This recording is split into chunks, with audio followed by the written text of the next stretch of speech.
Legislative Day number 10 will now come to order. Please rise for a moment of silent meditation.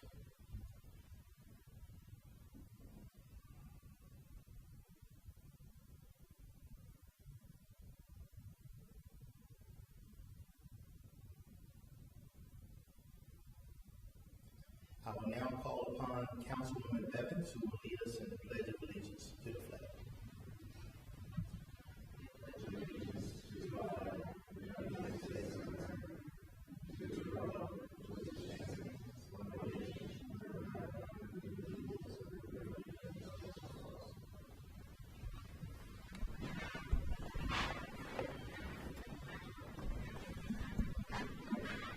Is there a motion to approve the journal for the meeting of May 3rd? Second. There's a movement second. All in favor? Aye. Aye. Ayes have it. The journal is approved. Enrollment of bills. Bills 29-21, 30-21, 31-21, 32-21, 33-21, 34-21, 35-21, 36-31, 21, 37-21 were passed by the council and signed by the executive and hereby enrolled. Now I will start with our budget message.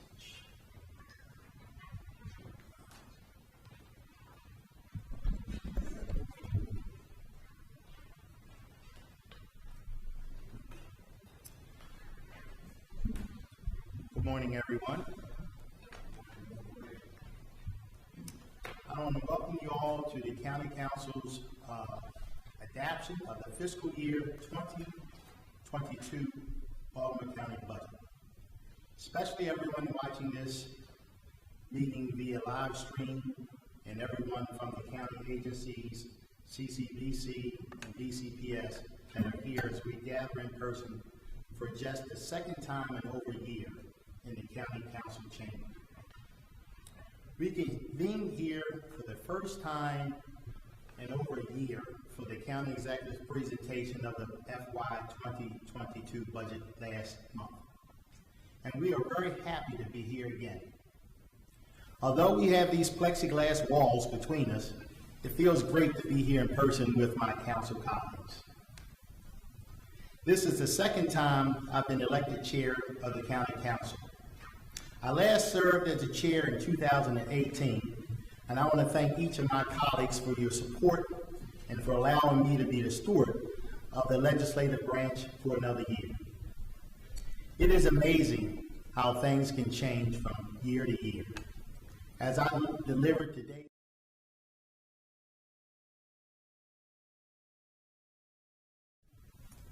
to give some context to where we are now. The last time I delivered this budget message, 3 years ago, we faced very difficult and uncertain times. We were mourning the untimely death of my friend, County Executive Kevin Cameron, and had just lost Officer Amy Caprio, who died in the line of duty. We also faced a very uncertain and potentially bleak financial future. We had maxed out the credit card. It seemed like we were borrowing from Peter to pay Paul to fund renovated schools and new schools. We also faced a growing structural deficit. A year later, in 2019, the new administration took the difficult but necessary step to increase county revenues by proposing an income tax increase, which was the first time in a generation. We recognize the executive branch's dilemma, and although it was a very tough pill to swallow, the council improved the increases. Moving ahead to 2020, the county was again faced with extremely difficult and uncertain times as we experienced the effects of the worst global pandemic. Beginning in March 2020, COVID-19 paralyzed the entire world and resulted in tremendous losses, both economically and most importantly, in lives lost. It is hard to imagine that in the past year, we lived in a way that is so vastly different from what we were used to. Early on, we were told to stay home, work from our homes. We could not move about as freely as before. We could not attend church or hold other events in person. We curtailed many of the freedoms we take for granted and started wearing protective masks in order to save lives. We could not see friends or family members in person. In addition, jobs were faced with losing.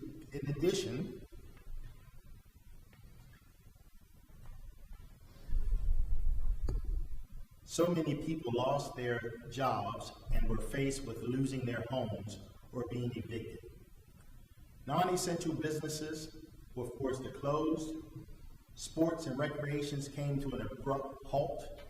Airports closed and flights were canceled for parts of last year. COVID-19 also took lives. When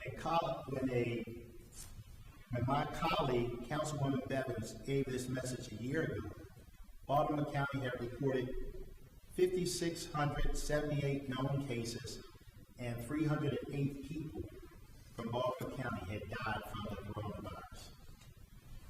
To date, we have had over 65,000 reported cases and nearly 1,500 people have died from COVID-19 in Baltimore County. It could have been much worse, but those are still truly sobering statistics.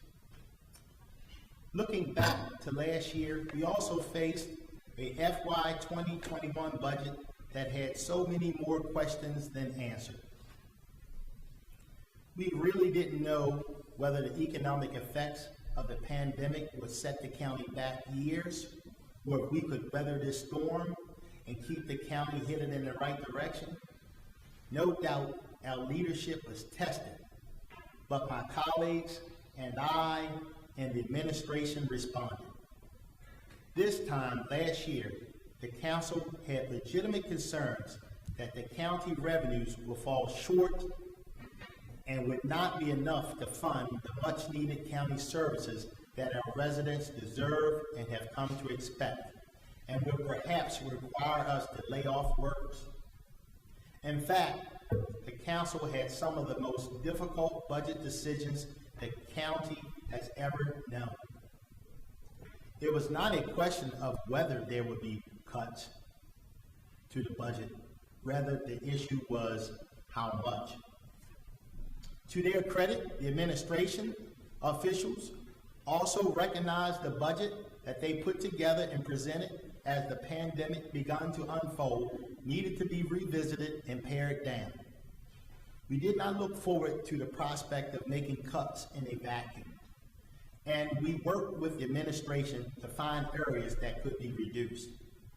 Ultimately, the council made historic cuts and adopted a FY 2021 budget that reduced spending by almost $60 million. We did this out of an abundance of caution so we could fund the basic and core services of government while also ensuring the long-term stability of the county's finances.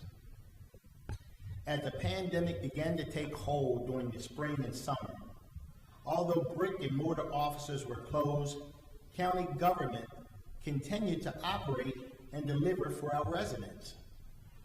Working with the administration, this council used its legislative power and took swift action to help people. We passed more emergency legislation than ever before, appropriating an initial $10 million in federal grant funding and another $10 million in state funding to help the administration provide aid to the residents that were hardest hit by the pandemic. We approved legislation to streamline and reduce the red tape associated with donations and gifts received by the county in connection with the pandemic, so these resources could be released as quickly as possible to those in need. The council also approved the appropriation of $144 million in federal coronavirus relief aid, This appropriation gave the administration the funds it needed to offset the huge expenses attributable to COVID-19. We're talking masks, gloves, hazmat suits, hand sanitizers, and masks, boxed meals, refrigerated trailers and trucks, food distribution sites, and COVID testing sites, to name a few. We also approved tens of millions of dollars in appropriations to provide rental assistance, food assistance, and grants for small businesses, including restaurants, hotels, and motels, some of the industries hit hardest by the pandemic. As we put 2020 in the rearview mirror and are 5 months into 2021, fortunately, the outlook is much better than it was a year ago. We still have a ways to go, and it is hard to know when or if COVID-19 will be out of our lives for good. Part of the new normal is still virtual meetings from a computer. And that favorite phrase that we all know, "You are muted." But there are signs that we are moving forward. After being in limited supply during the first part of this year, the much anticipated vaccines are now more available than ever to any adult or teenager that want it. And let me be very clear, everyone should want it and get it.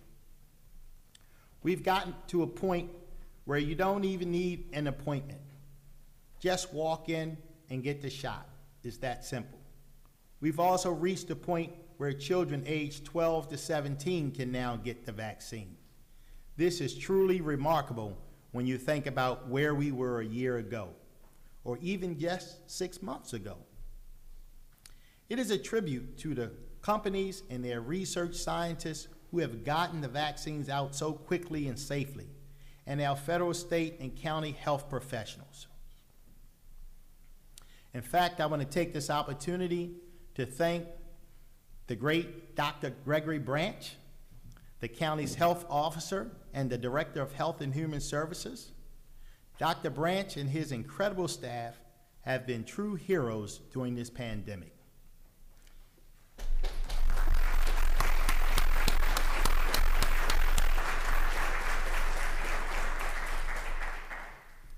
He has been the face of the county's COVID health response and has coordinated and managed a well-oiled machine. From initial outreach last year, so people knew how best to deal with the virus, to testing, and now to full-scale vaccinations. He and his staff has not missed a beat. From the beginning, the county offered COVID testing at sites in Dundalk, Lansdowne, Randallstown, Windsor Mill, and Timonium. Since the vaccine became available, the county has been operating mass vaccination clinics in Timonium, Randallstown, and Essex, has hosted community clinics in underserved communities, has launched mobile vaccination clinics, has created a program to schedule and cover the cost of Uber rides for residents without transportation options, and has deployed teams to administer vaccines directly to homebound residents.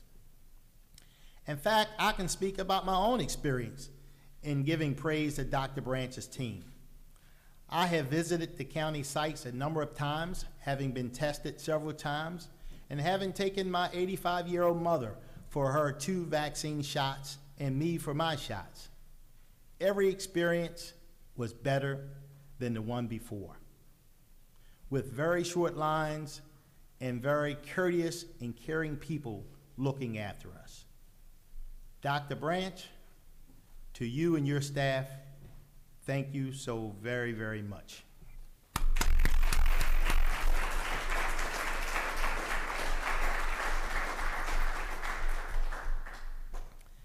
In Baltimore County, we have over 336,000 people that have been fully vaccinated, and that is one number we hope will continue to increase.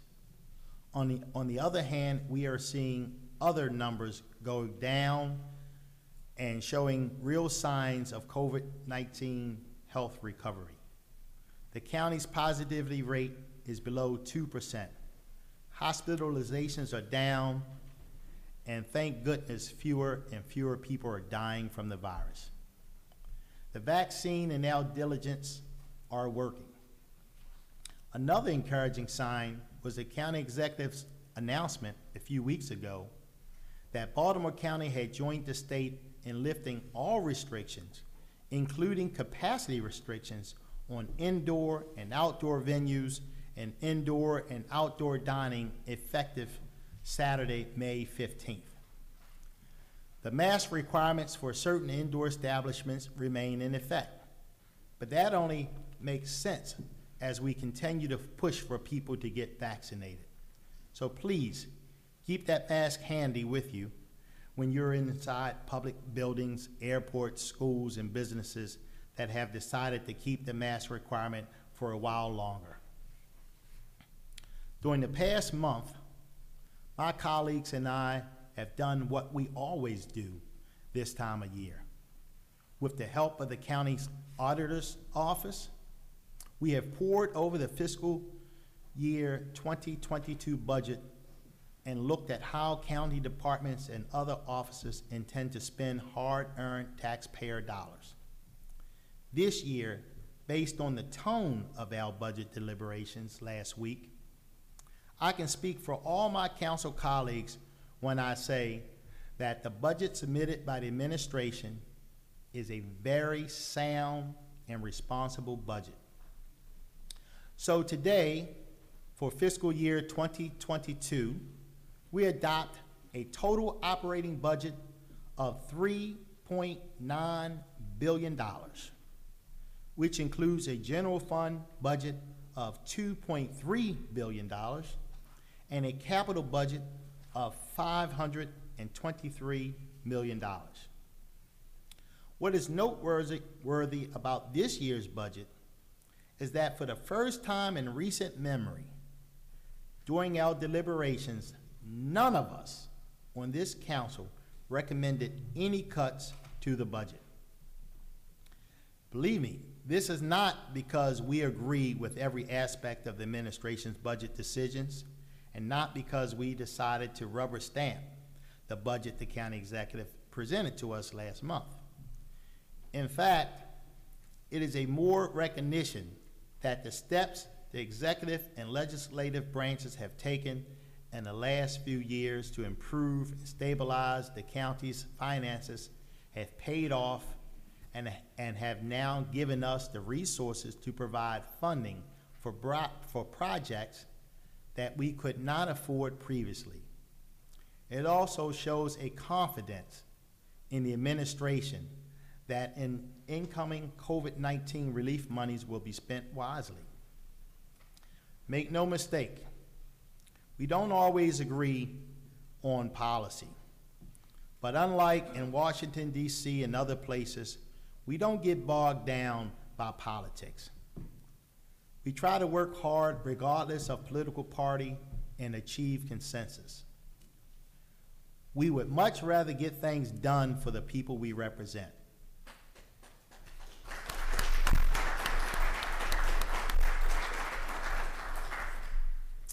The adoption of this budget as submitted by the administration is a big step in that direction. It is also noteworthy that the budget we approved today is $3.85 million below the spending affordability guidelines and results in a projected rainy day fund surplus at the end of FY22 of $293 million, which is a healthy 13% of estimated total revenues.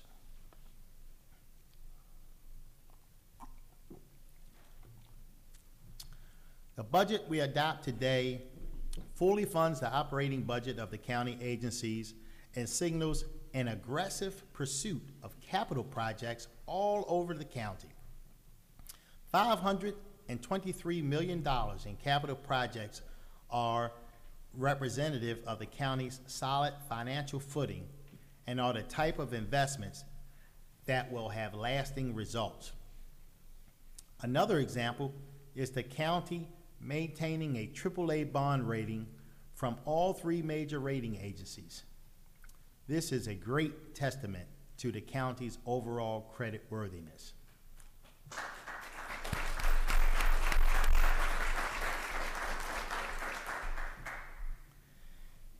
This rating makes Baltimore County one of only 49 counties nationwide that receive the highest rating from the three rating agencies. To put this in perspective, there are over 3,100 counties in the United States, which puts Baltimore County in the top 1.5%. After everything we've been through the last few years, this is truly an outstanding achievement.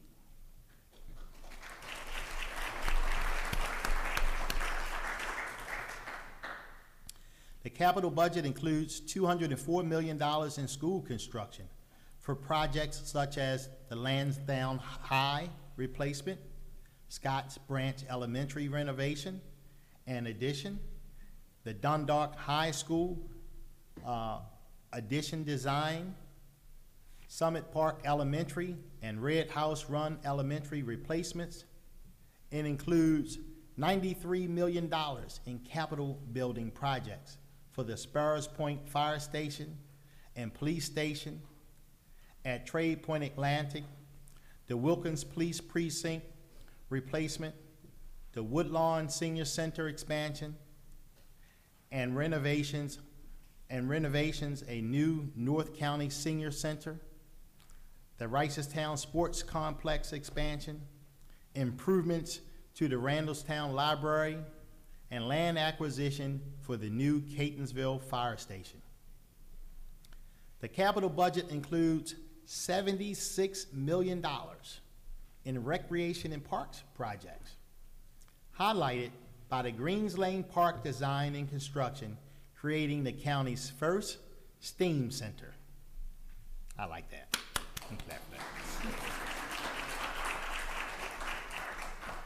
Spurs Point Park construction at Trade Point Atlantic, Oregon Ridge, Cromwell Valley, Rockdale, Diamond Ridge, and Fleming Park enhancements, Bierman Property Park, site planning, and countywide athletic field construction, renovation, and maintenance projects. We approved $27 million in waterway improvements for stream restoration, watershed and stormwater restoration, and sustainability projects. Over $22 million for various community college maintenance and renovations at all three campuses, and $13 million for community improvements such as the Dundalk Heritage Trail and Park, the Pikesville Armory redevelopment, and the new neglected property community fund. In fact, we will be considering Bill 43-21 later in this session, which will create the fund to provide local financial assistance to bring neglected properties into compliance with county code requirements. These are by no means every project in the pipeline.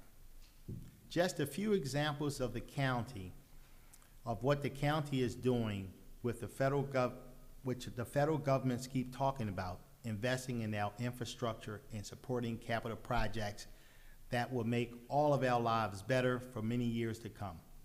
To put this quite simply, we are investing in our future. The budget we adopt today also represents our support of our public safety institutions. We fully fund our Corrections Department, 911 Operations Center, Sheriff, the Fire Department, and the Police Department.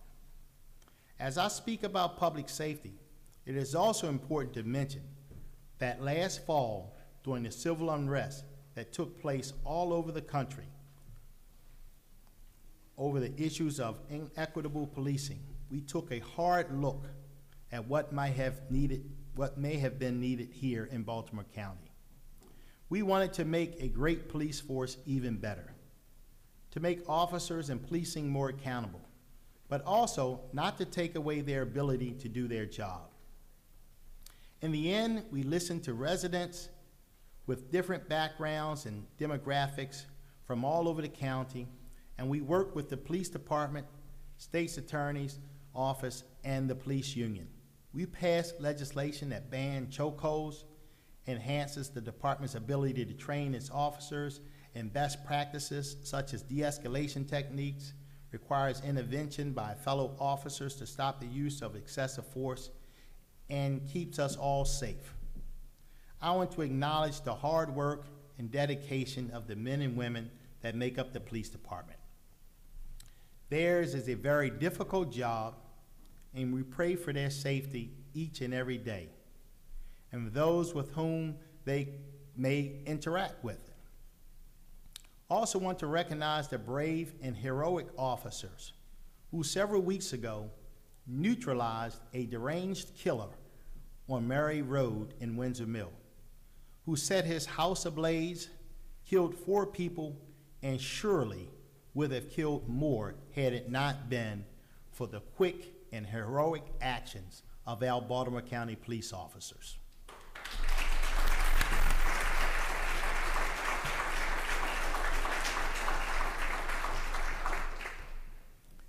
I now want to turn to education. Today, we approved the full appropriations to BCPS and CCBC, including to their capital projects. I want to thank Dr. Curtin-Itis for her nationally recognized leadership of our community college, perhaps the best value in undergraduate education in the country. CCBC is preparing students for 4-year colleges or using their associate degrees to secure good, well-paying jobs. This has been a very difficult year for our public school system.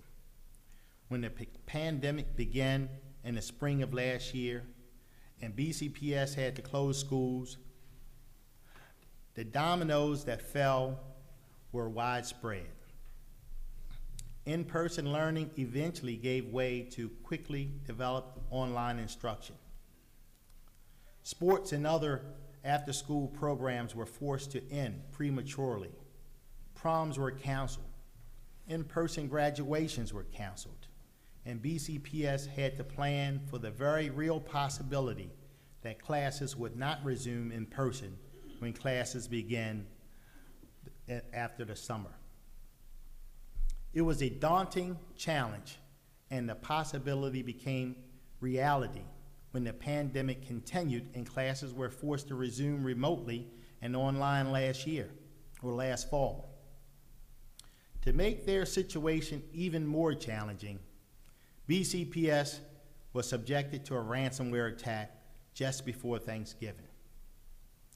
Although BCPS did very well to restore some of their systems quickly and resume classes in less than a week, we still didn't completely know the results of the attack or how badly their systems may have been damaged. We are very supportive of BCPS and their efforts, but over the last several months, it's no secret that this council has been critical of BCPS's leadership. My colleagues have been attentive to the phone calls and emails received from some parents who say their children struggle with remote instruction. We have also been frustrated by the lack of communication from the school system related to the ransomware attack, mainly because we allocate almost half of the county's budget to the school system, but BCPS and the Board of Education are basically a state agency. We are compelled by state law to fund BCPS at the maintenance of effort, which is greatly a level at the least, which is generally a level that at least meets or exceeds the previous year's funding. We accept this responsibility even though we have very little say in terms of accountability. On a more positive note, My council colleagues and I are gratified that last week the Board of Education voted to expand the in-person learning option for students in middle and high schools by allowing students the option to attend classes in person 4 days a week beginning this past Monday. We were also happy to hear that BCPS will implement both in-person and virtual summer instruction programs. It is also our sincere hope that the council's decision to fully fund BCPS signals clearly that we will continue to work with BCPS going forward and have good collaborative relationships with Superintendent Williams and Board Chair Makita Scott. This results in funding $30 million above the maintenance of effort level and a total funding increase of $192 million, which is 10% over last year's budget. Working together will not only benefit teachers, administrators, and parents, but mostly our students. I now want to speak about several other county agencies. This council has been very impressed with the administration's work to improve the county's transportation system. Earlier this month, we approved legislation that changed the name of the Department of Public Works to the Department of Public Works and Transportation. For a number of years, the council has struggled or suggested the need for the Department of Public Works to have a more formalized transportation focus. And we are gratified the administration offered this change to reflect an official transportation mission. We believe the acting director has been a problem solver. The Andrea Walker's team is among the finest in the state, and we want this spirit to continue.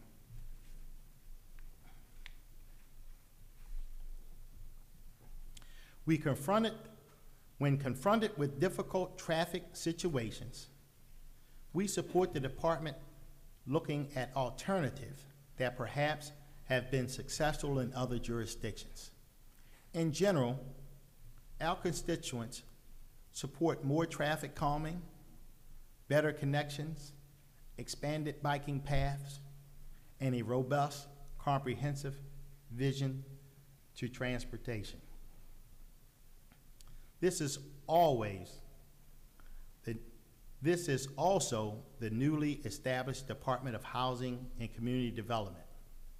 Similar to Public Works, the council approved legislation earlier this month to create this new department in county government. Functions related to housing that were previously fragmented in other county agencies are now being consolidated into one agency.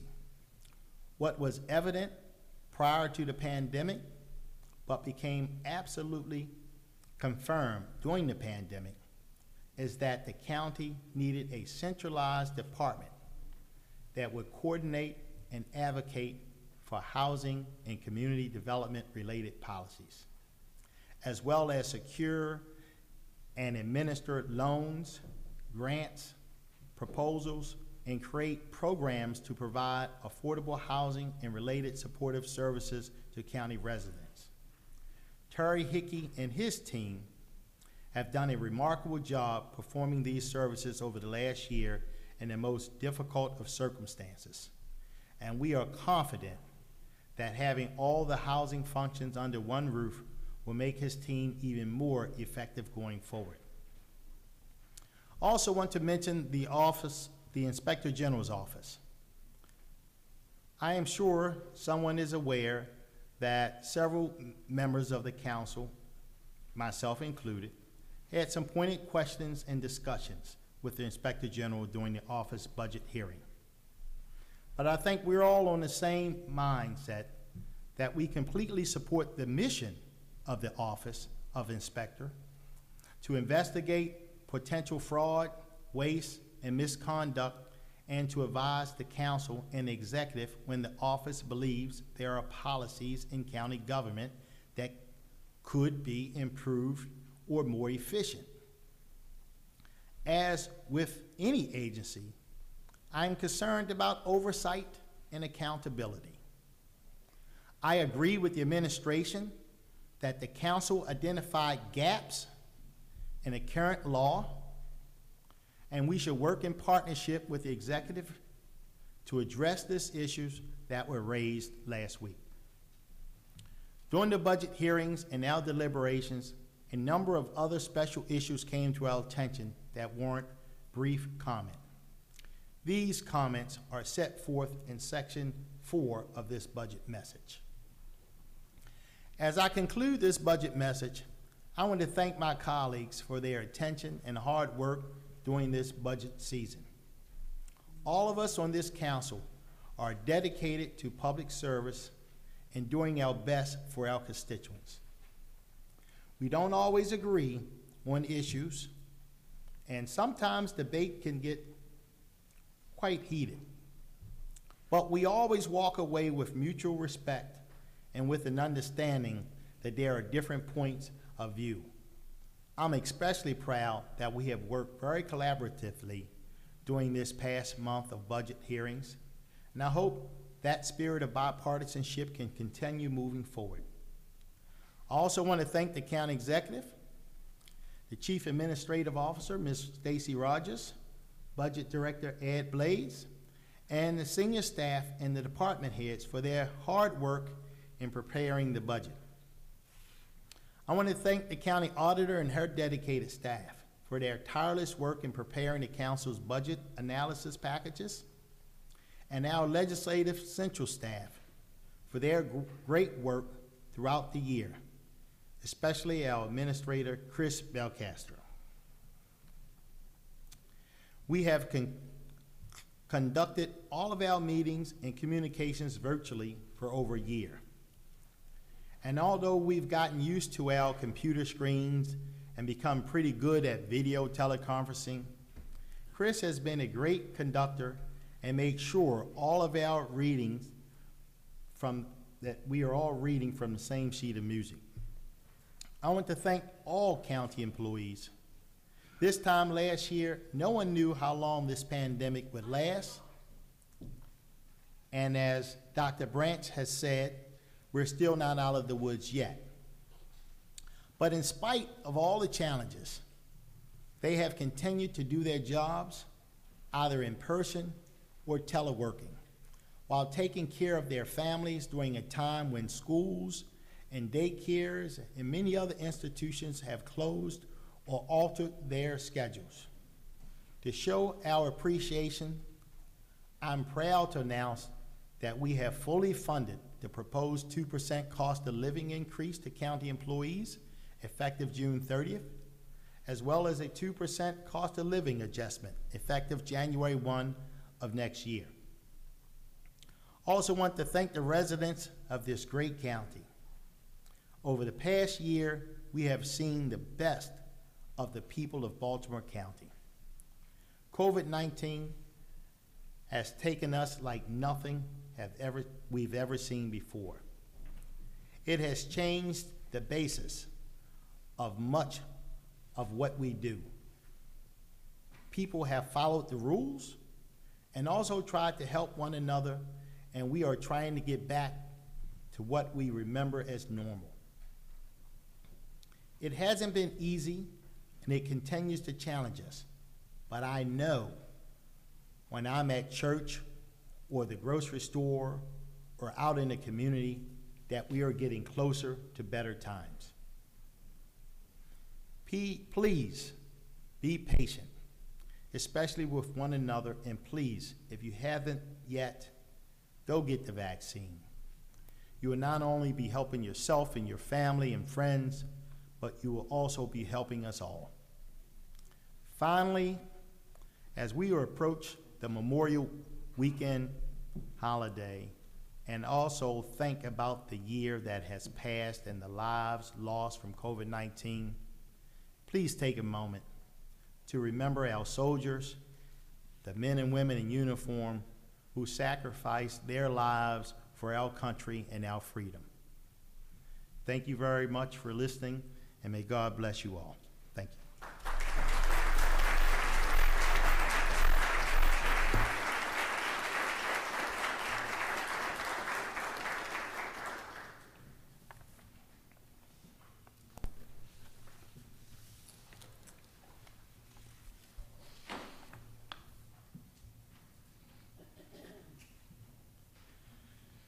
We will now call the bills for final reading and vote.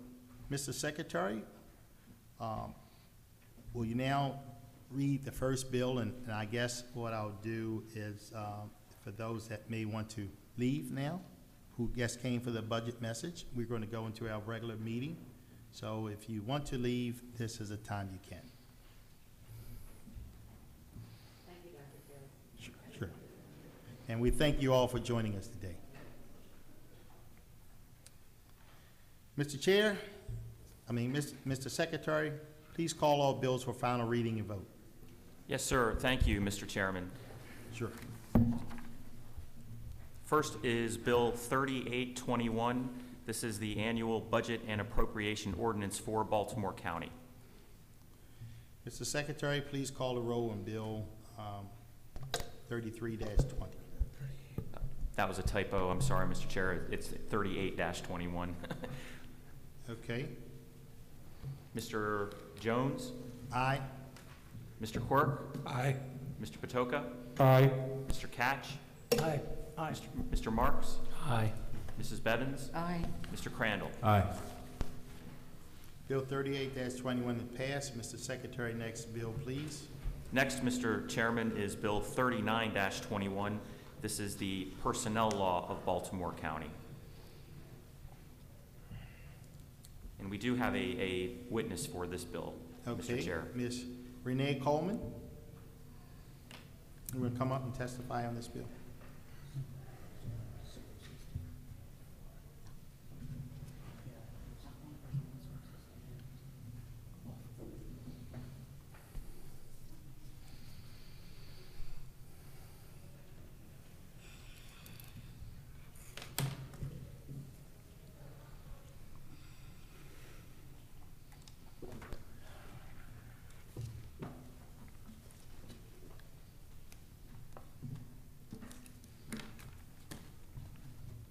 I can begin? Yes, Okay. please.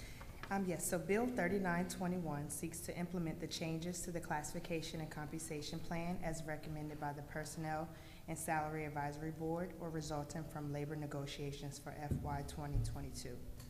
As introduced, Section 1 will correct an administrative error that amends Grade 7C longevity year 25 from 95,175 to 95,307. As introduced, Section 2 of Bill 3921 amends several job classifications, codes, and salary grades in Section 2 Classification and Compensation Plan. As introduced, Section 3 of Bill 3921 adds several new job classifications to Section 2 Classification and Compensation Plan, along with their corresponding code and salary grades. As introduced, Section 4 of Bill 3921 renames a naturalist to a naturalist 2 in Section 2 Classification and Compensation Plan. The administration has advised that it is requesting several amendments to this Bill 3921 to implement a 2% mid-year cost of living adjustment COLA or equivalent pay scale changes negotiated by the bargaining groups. The Office of Budget and Finance advised that the cost of all changes reflected in Bill 3921 as amended, including any Me-Too effects on the various bargaining groups, totals approximately $7.5 million for fiscal year 2022, and that such costs are fully included in the proposed FY 2022 operating budget. Thank you very much. You're very welcome. Mr. Secretary, please read the amendments to Bill 39-21. Mr. Chairman, there is an amendment to the bill. Mr. Phillips in our office worked very hard with the administration to put these amendments together, and he is going to speak to them. Okay. Mr. Phillips? So the amendments to this bill, they do several things. One is they add about 13 different pay schedules that were missing from the original bill.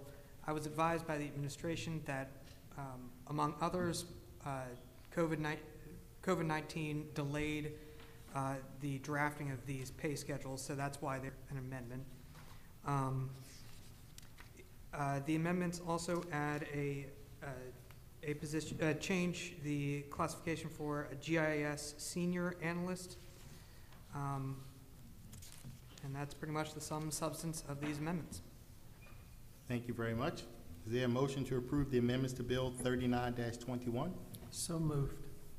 Second. It's been moved and seconded. Mr. Secretary, please call the roll on the amendments to Bill 39-21.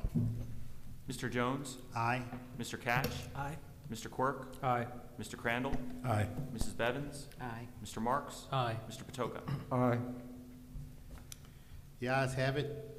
The amendment to Bill 39-21 is passed. Are there any questions or comments from the members before we vote on the bill?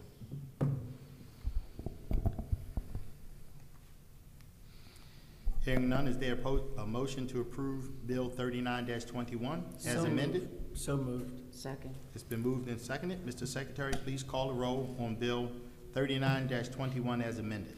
Mr. Jones? Aye. Mr. Catch? Aye. Mrs. Bevins? Aye. Mr. Crandall? Aye. Mr. Marks? Aye. Mr. Patoka? Aye. Mr. Quirk? Aye. The ayes have it. Bill 39-21 as amended is passed. Mr. Secretary, next bill, please. Next, Mr. Secretary, is Bill 40-21.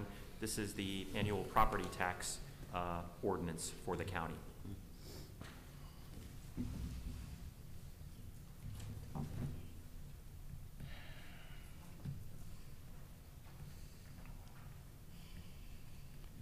Okay.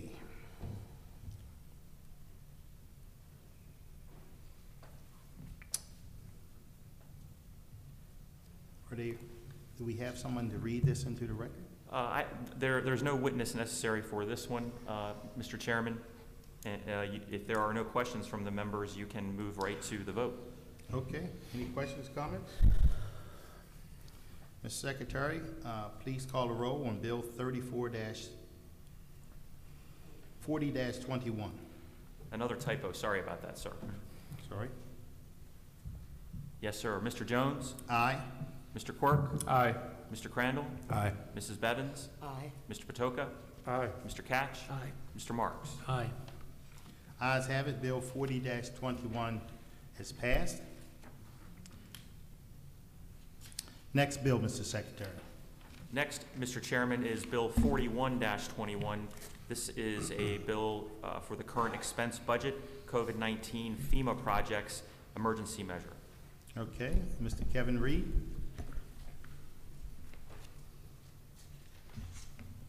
Good morning, Good morning, Mr. Chair sir. and council members, and looks like Ms. Coleman was the first one to beat me for live in-person testimony. I thought that was my goal for the year, but I'm number 2, so I'm happy to be here. It's good to see everybody in person. 2 is good. Yeah, 2 is good. Bill 4121 is a request from the administration for a supplemental appropriation of up to $20 million for FEMA projects that will be submitted for eligible expenses in relation to the COVID-19 pandemic.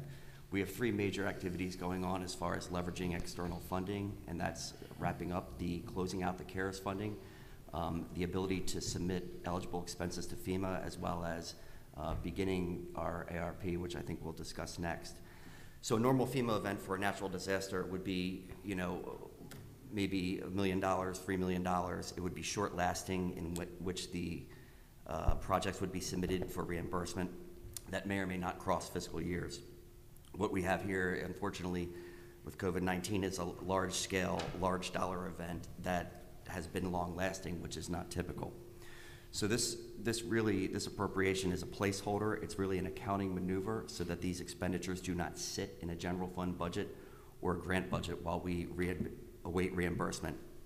The benefits of setting this up as a grant program is that we avoid artificially inflating baseline expenditures that would have to be identified and backed out in relation to spending affordability or other historical purposes.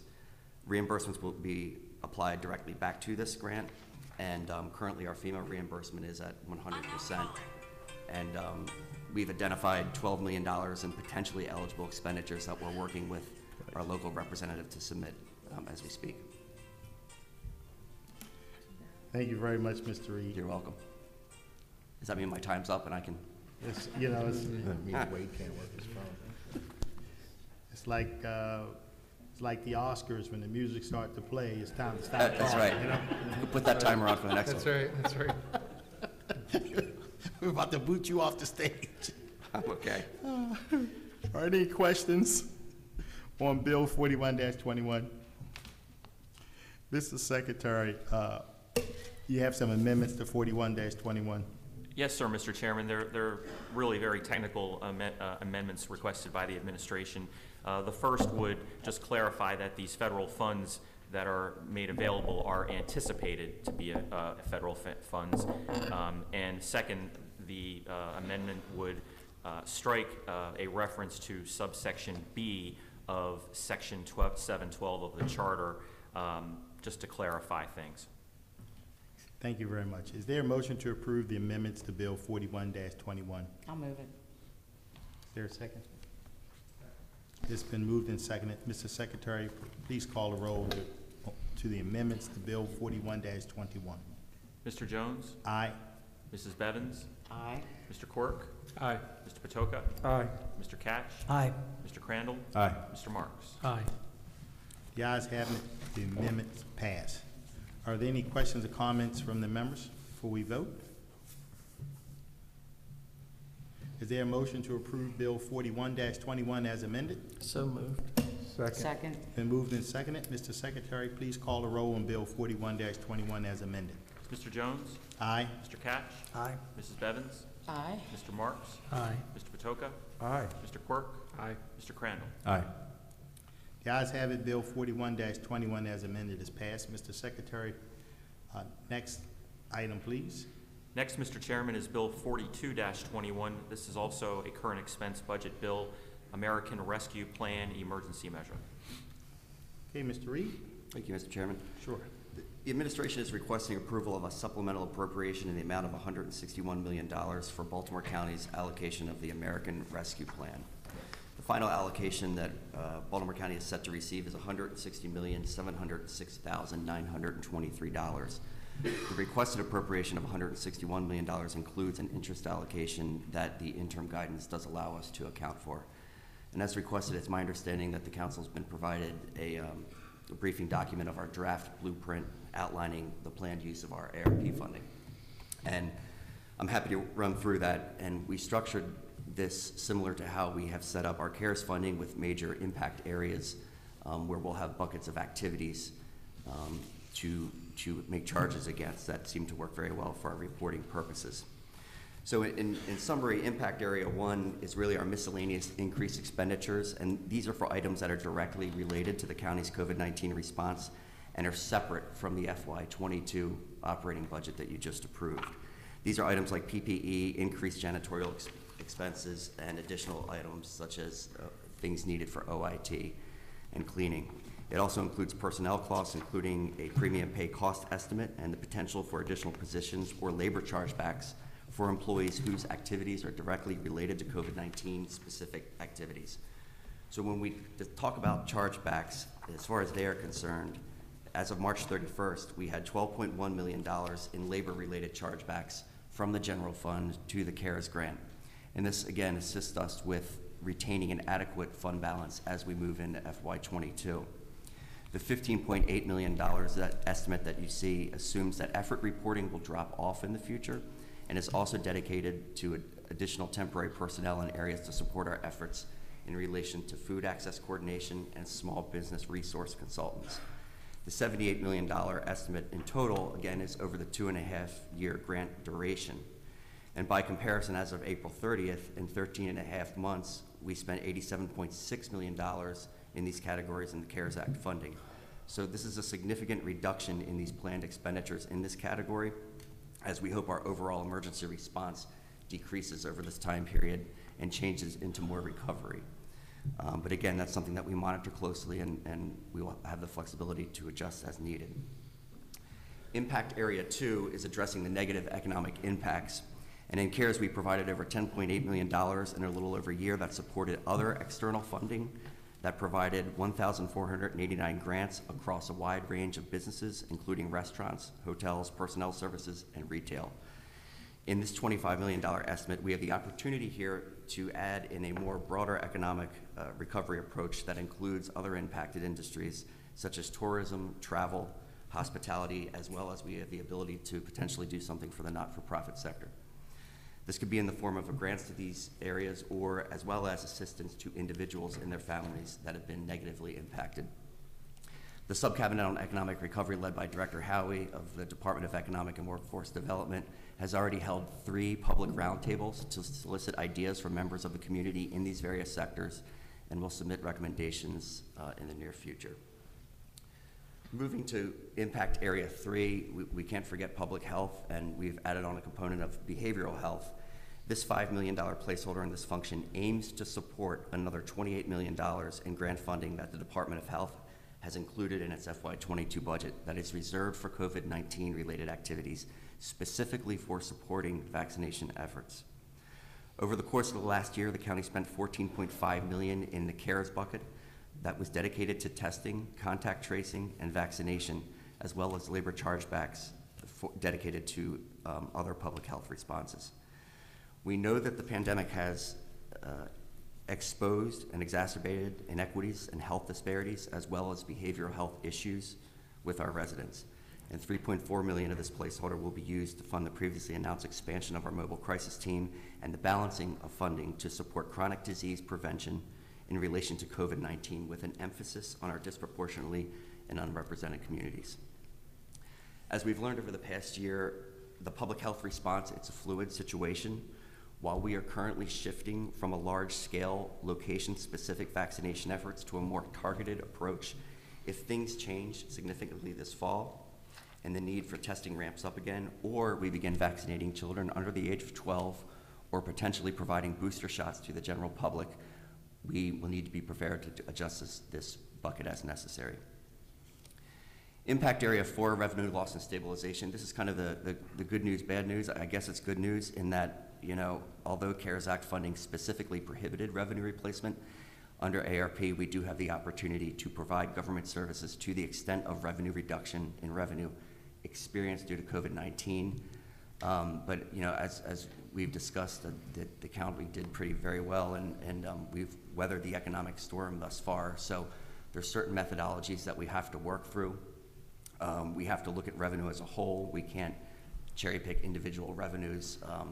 For example, investment income or hotel and motel tax, just because those areas were down, we can't book that delta for this. So this is something that we're still using, we're still working through, and hope to have some information on that soon. And finally, Impact Area 5 and capital improvements. The ARP Act plainly allows for capital investments and specifically allows for broadband, sewer, and wastewater infrastructure investments as well. And the current proposal provides $45 million as a placeholder to meet these types of capital needs, which could include a subset of transportation, solid waste improvements and stabilization from recommendations resulting from our solid waste work group, streetscapes, and or other community improvements. And the length of this grant allows for a real thoughtful, deliberate approach to making the best possible investments for our communities and residents in this area. In closing, at this point in time, we are fully obligated in CARES funding. However, our response to the crisis does continue, and it's ongoing, although it's changing. We do still have a number of pandemic responses taking place. The performance period of the ARP funding begins on March 3rd, meaning we can go back to incur costs as we close out CARES, although I don't think we have to go back to that point. You know, we are all in this together, and we would welcome the council's thoughts and ideas as we work through this blueprint, and we will keep the council updated, of course, as we move through this recovery phase. So I'm happy to answer any questions that you have. Any questions from the members? Go right ahead, Councilman Patoka. Thank you, Mr. Chair, and thank you, Mr. Reed. And I've shared this with the administration on the ARP and in related to volunteer fire companies. In the 5 categories you itemized, miscellaneous related to COVID-19 as 1, economic recovery as 2, public health or behavioral health as 3, 4, revenue loss and stabilization, and then 5th, capital improvements, which includes broadband which I want to talk about as well. But in these categories, if there is some way to fit, and I think in a previous meeting I described it as a stipend to their volunteer fire companies. And it's not really a stipend because it's not going to the individual members, but rather some assistance to the volunteer fire stations or companies, because they were frontliners over the past year and a half. They were very much in play. They're in many respects hubs of the community. So if there's a way to engage them with some assistance through the ARP, I think it would be much appreciated and highly appropriate. Yes, Ms. Rogers. Thank you, Mr. Chair. And, Sure. Is it still morning? Good morning.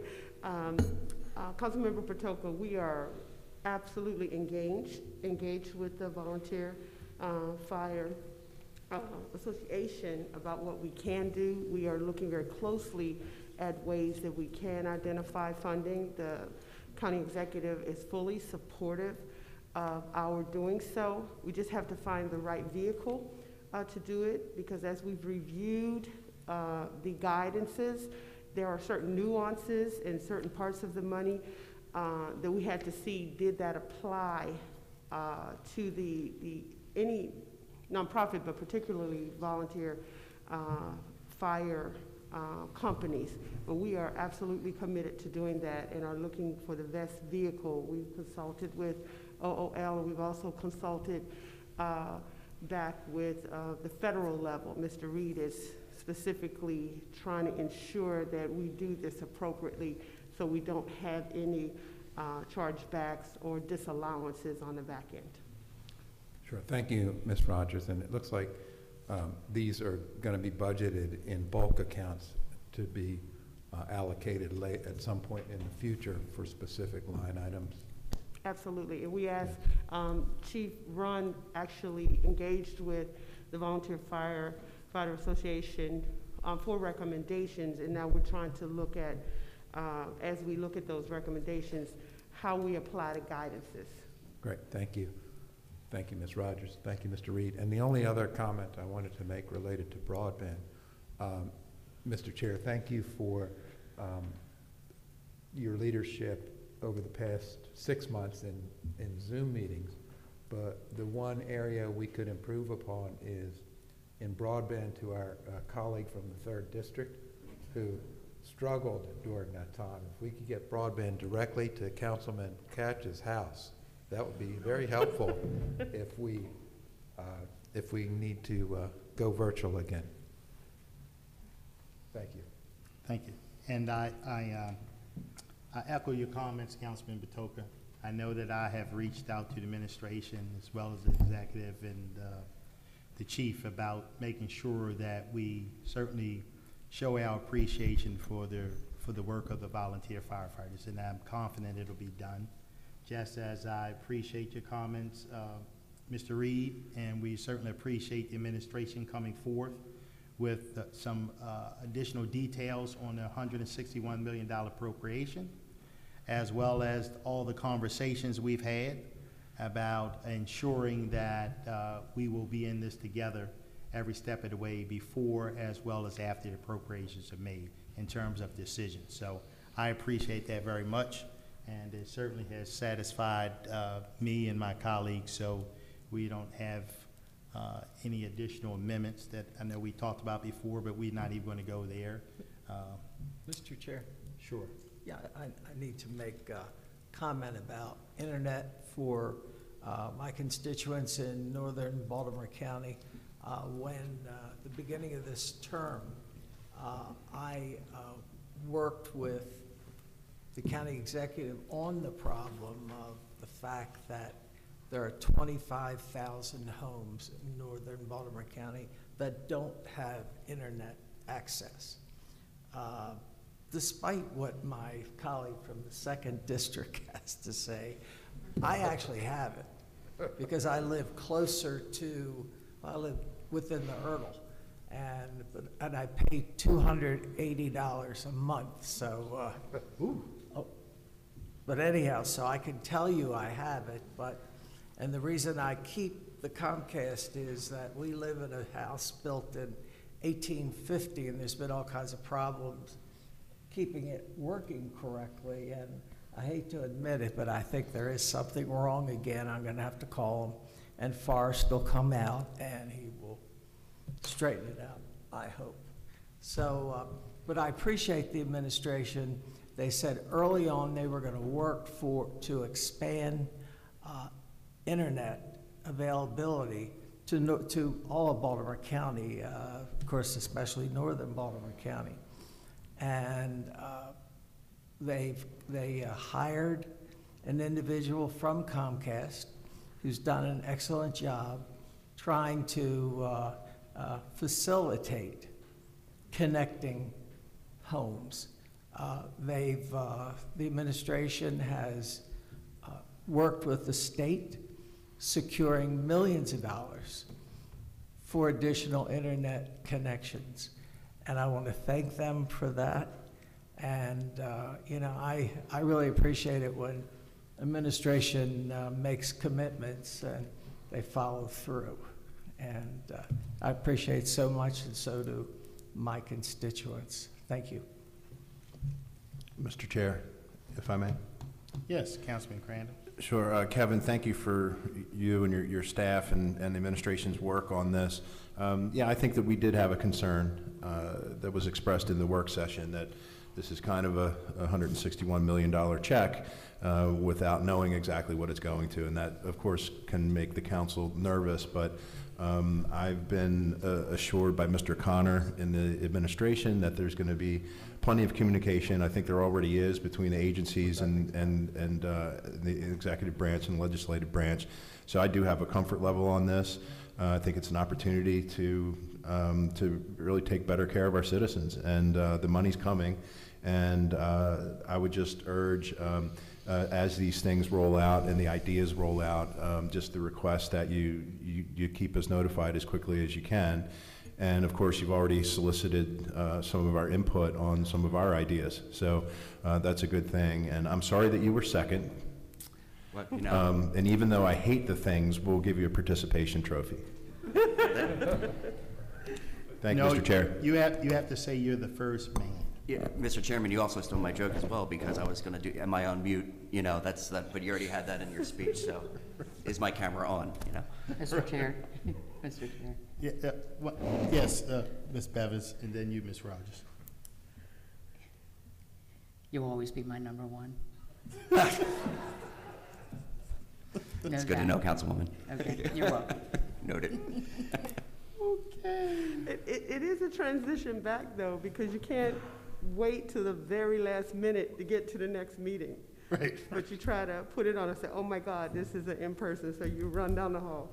But Councilmember Crandall, we want to assure you that the dialogue, the open dialogue that we had, we want to continue that just as we did with the CARES Act funding, and ensure that the funding, we figured out the buckets based on what the needs are, but as we go further in fine-tuning activities and actions, absolutely we will be in communication with the council. That's our commitment. Great, thank you, Ms. Rogers, I appreciate that. Okay, any additional questions or comments? Okay, Mr. Secretary, you want to, we have an amendment? We do, Mr. Chairman. It is another similar technical minor amendment. In fact, in this case, all the amendment does is strike the reference in this bill to subsection B of section 712 of the charter. And it also, there's also another reference. No, actually, that's it. Okay, is there a motion to approve the amendments to Bill 42-21? Second. It's been moved and seconded. Mr. Secretary, please call the roll on the amendment to Bill 42-21. Mr. Jones? Aye. Mr. Quirk? Aye. Mrs. Bevins? Aye. Mr. Crandall? Aye. Mr. Patoka? Aye. Mr. Marks? Aye. Mr. Catch? Aye. The ayes have it. The amendment passes. Are there any questions or comments from the members before we call the vote? Hearing none, is there a motion to approve Bill 42-21 as amended? So moved. Second. It's been moved and seconded. Mr. Secretary, please call the roll on Bill 42-21 as amended. Mr. Jones? Aye. Mr. Catch? Aye. Mr. Quirk? Aye. Mrs. Bevins? Aye. Mr. Marks? Aye. Mr. Crandall? Aye. Mr. Patoka? Aye. The ayes have it. Bill 42-21 as amended is passed. Mr. Secretary, next bill, please. Next, Mr. Chairman, Thanks, Mr. Reed. Thank you. Sure. Next, Mr. Chairman, is Bill 43-21. This is the Neglected Property Community Fund. Okay, Mr. Gutwall.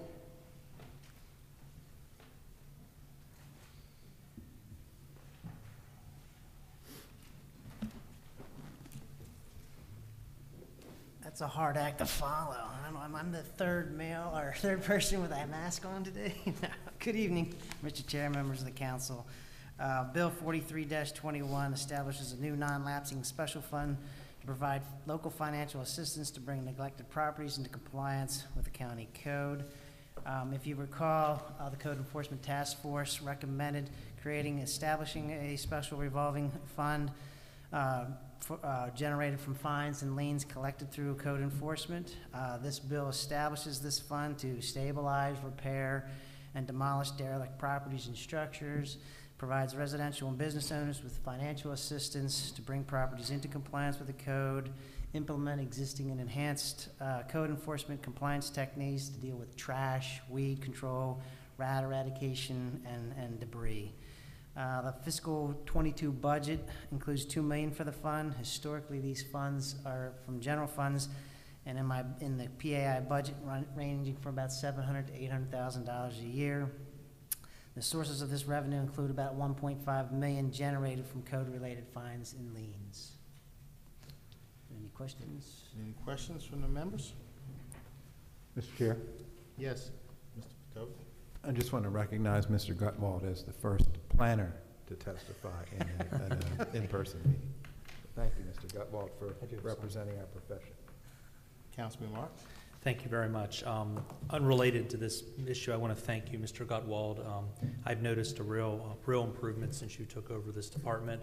I have constituents in Perry Hall who had a runaway car go into their living room in February, and they were staying in a hotel while they sorted out insurance and other issues, and your department acted with lightning speed to get their permits approved. It's that type of customer service that really is important in the county, and I want to thank you very much. You're welcome. Mr. Chair. Yes, Councilman Crandall. Hi, Mr. Gutwald. Yes, unrelated to this bill as well, just a quick question for you. Are the permitting offices across the street, are they now open to the public? We are. For people to walk in their permits and things? We're doing a soft reopening, so we're doing it in stages. I'm doing it for the one-day permits at this point, when specifically electrical permits, because that is the most volume that I'm dealing with. So once we get that ironed, that process down, we'll start opening up to more and more in-person. Okay. And I probably should have checked this before I asked the question, but is it published on the county website, the hours that the building is open, or? We have started that. I don't know if it's on the website. I'd have to check that. But we are letting everybody know. We have sent out specific emails to like the electrical contractors, so they're all aware of Okay. what to do in person. Yes, All sir. right. So the other, like, say, plumbing, building inspection, gathering permits, all that stuff?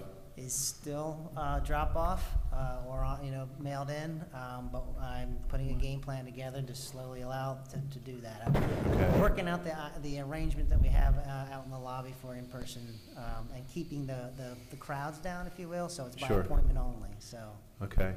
Do you feel that I know that the office, and through no fault of your own, but that we, in certain areas of permitting, we fell behind.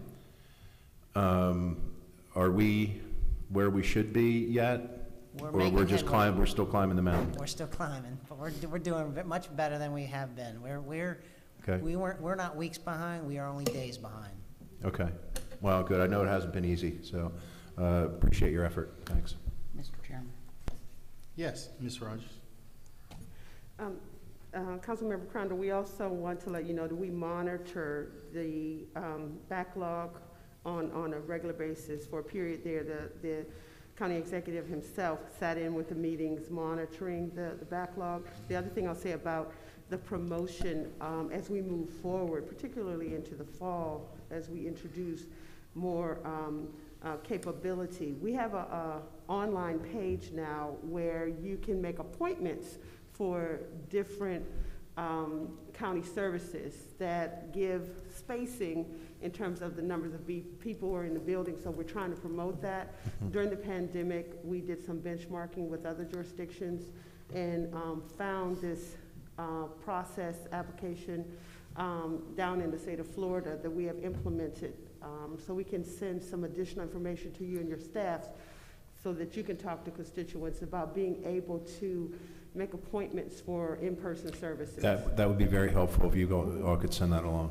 Yeah, absolutely. And I do have to tell Mr. Gutwald that when we have had issues with permits that have been hanging out for way too long, your office has been very responsive. You personally have been very responsive to us, so we appreciate that too. Mr. Chair. Yes, Ms. Bevins? Thank you, Mr. Chair. Good afternoon, Mr. Gutwald. I also appreciate the responses that you've been giving back to us on people that have been inquiring. So I received a letter just today about someone that's purchased waterfront property, and they want to build, I believe, 2 garages on the property, and since March they applied for the permit, and it's 2 separate permits. Do you think from March to now is an okay amount of time for it to be sitting? Is my first question. And the second is they haven't been able to speak with anybody. So is there any way when they call, they either get directed to someone that they really don't need to speak to, or it's always we'll have somebody call you back? So I'm going to get ready to send that over to you, sir. But I'm wondering what's the best action for constituents to take who are saying, look, I feel like it's been a little bit longer than usual. What should I be doing? That's a tough one. I am working on the phone issue and getting responses back. I have redirected some staff, but that's all they do. The volumes have been substantially higher than when I look at past years, probably because of the drop-offs, right? Nobody's speaking to somebody one-on-one. That's to Mr. Councilman Crandall's point. We need to start opening up more because it's the back and forth, and staff are getting inundated with not having the right materials and going back, and it's a communication issue, whereas if they were in person, they would say, look, this is what you're missing, these are the things, oh, this is what you want to do. You know, they can look at a diagram and talk it through, right? That's not happening. I am looking at that to bring that back.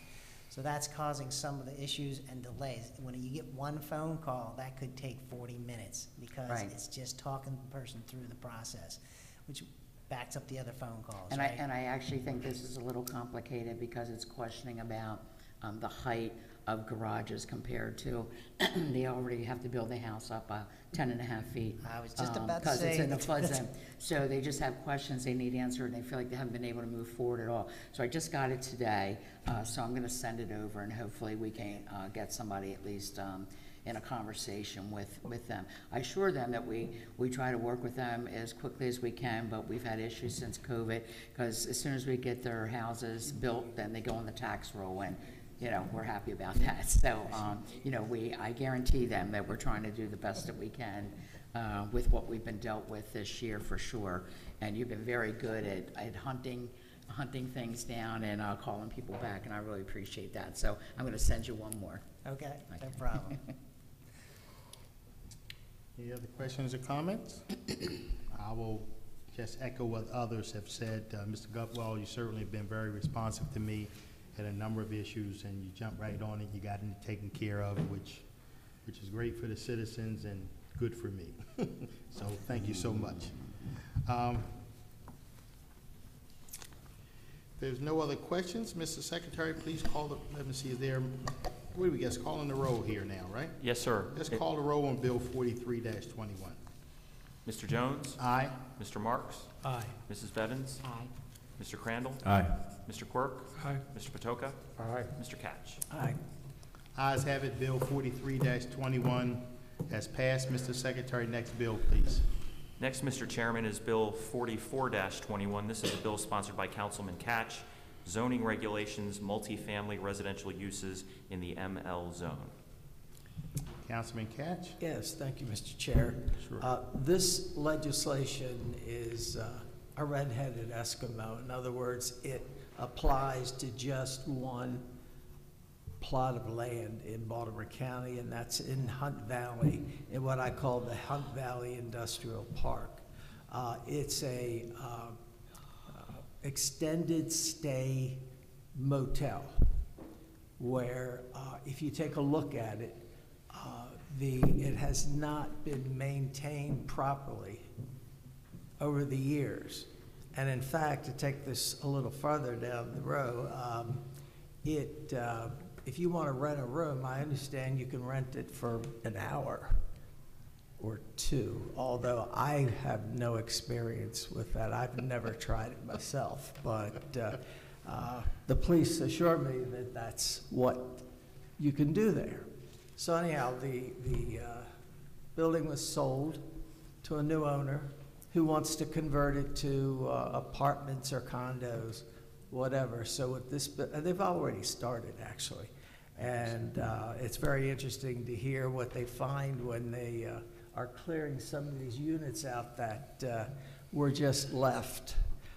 So anyhow, what this bill will do will allow them to convert these units to condominiums, apartments, whatever. And I think, and we've gone to all the neighboring communities, and they support this action. So I ask the council to please approve this bill, and we will be doing a great favor to the Hunt Valley area. Any questions or comments?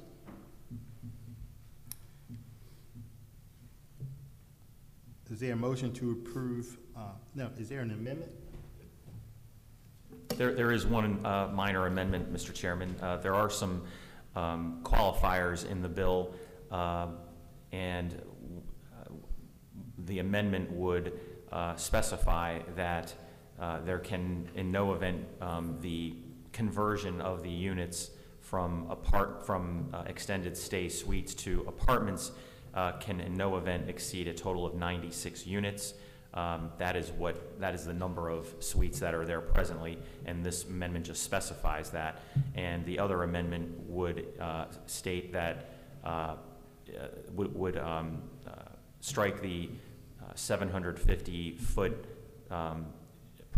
in proximity to the light rail station and substitute 1,000 feet. Thank you. Is there a motion to approve the amendment to Bill 44-21? So moved. Second. It's been moved and seconded. Mr. Secretary, please call the roll on the amendment to Bill 44-21. Mr. Jones? Aye. Mr. Catch? Aye. Mrs. Bevins? Aye. Mr. Crandall? Aye. Mr. Quirk? Aye. Mr. Patoka? Aye. Mr. Marks? Aye. Ayes have it. The amendment passed. Are there any questions or comments from the members? Will we call the vote?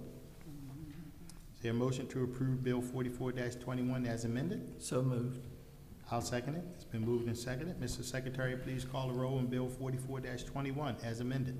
Mr. Jones? Aye. Mr. Catch? Aye. Mr. Quirk? Aye. Mr. Patoka? Aye. Mr. Marks? Aye. Mrs. Bevins? Aye. Mr. Crandall? Aye. Ayes have it. Bill 44-21 as amended is passed. Mr. Secretary, next bill, please. Next is Bill 4521. This is a bill sponsored by council members Marks and Bevins, zoning regulations, temporary use trailers. Okay, Mr. Marks. Thank you very much, Mr. Chairman. You may remember that earlier in this term, the council approved legislation sponsored by my colleague, Councilwoman Bevins, that allowed for manned donation sites in the White Marsh area. This legislation expands that region to include major shopping centers throughout the county. I think this is a good practice as we all look to reduce dumping throughout the county. These are manned donation centers as opposed to the bins that are sometimes centers for accumulating waste. And I think this is, like I said, a good policy. It's good for residents. It's good for our neighborhoods. It's good for the environment. And I strongly endorse your support. Councilwoman Bevins. Yes, I want to thank my colleague, Councilman Marks, for having the foresight to wanting to expand this. It really took almost a year to originally get it done because of COVID, but it was a great partnership between the donation site and White Marsh Mall, and I think it will be really great to expand it around the county. We have dumping problems within the county, we all know that, and we also have issues with some of the donation bins with people dumping around them items that aren't supposed to be there. Just clothing and shoes are supposed to go out, not furniture and things like that. So I like that it's manned, there's somebody there, and I also like that there will be a presence there, so when you go to the mall, you'll see that and say, hey, I didn't know that was there. I'm hoping that they'll eventually move it from different sites around the mall, because some people always come in one side or the other. And I think it's a great way of recycling everything that's taken in by this organization, goes to the Purple Heart, I think the School for the Blind. It's several well-known, well-organized nonprofits. So I think it's a good thing. So I look forward to it. I think it's going to be a good program. Thank you, Councilman Marks. Sure. Mr. Secretary, I think you can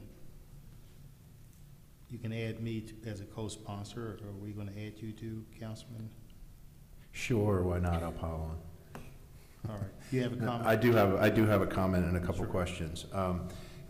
Yeah, I think the biggest cheer that the county executive received when he delivered his budget message was when he announced that the county's going to reinstitute bulk trash pickup, which I think is going to be a big help. And I'm anxiously awaiting the details, Ms. Rogers, on how that program will work. I talked a little bit with the county executive about it, but I know the finishing touches are still pending. So I think along with that, along with the ability to have this organization set up countywide operations, we can put a dent in the illegal dumping problem. So first, Councilwoman Bevins, you're more familiar with this organization than most of us, I guess. What type of items do they accept? And I'm sorry, we didn't mention it was Green Drop, or did you Green mention Drop. it, David? No, I did It's not. Green Drop. There's 4 or 5 of them, but I think there's a veterans organization, a Federation of the Blind. Purple Heart is one of them as well. So they're accepting they take household. They take small appliances, and they take new and used, slightly used clothes, shoes, not something you would throw out, something that someone could actually use again. It could be donated to them, or they could buy it at a lower cost. So, you know, I don't know about larger pieces of furniture and things like that. I'm sure that they'll have a list of things that they accept, and if they can't accept them, I'm hoping that they'll be able to tell us who may be able to accept those All right, items. and my second question would be, okay, so these are manned, but they're not manned 24 hours. Have they experienced anything at White Marsh where They're not up people and- just drop it off at the trailer? They're not up and running yet. Oh, okay. They're not up and Okay. running yet. So they I'd be haven't interested had to know that how, experience. if people know that they can just leave their stuff there and they come in the middle of the night and just put it there. I don't know how No, they the stave that off, but. The management at White Marsh Mall feels like it's gonna be a really positive thing to have a presence on the lot to actually keep people away from the mall after hours. Right. Okay. And what assurance do we have that it will always be a manned operation?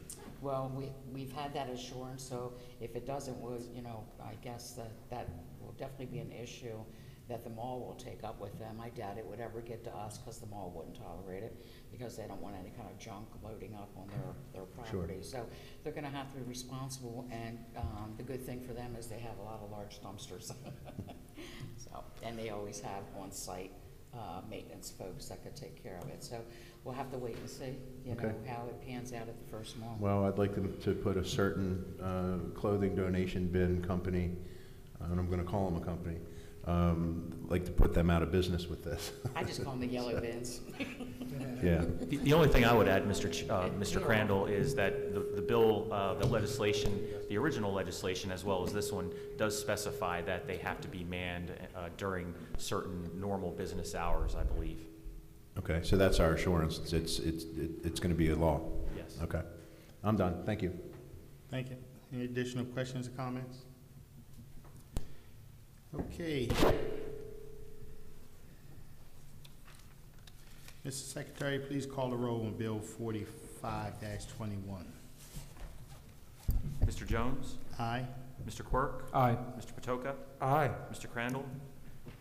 Aye. Mrs. Bevins? Aye. Mr. Marks? Aye. Mr. Catch? Aye.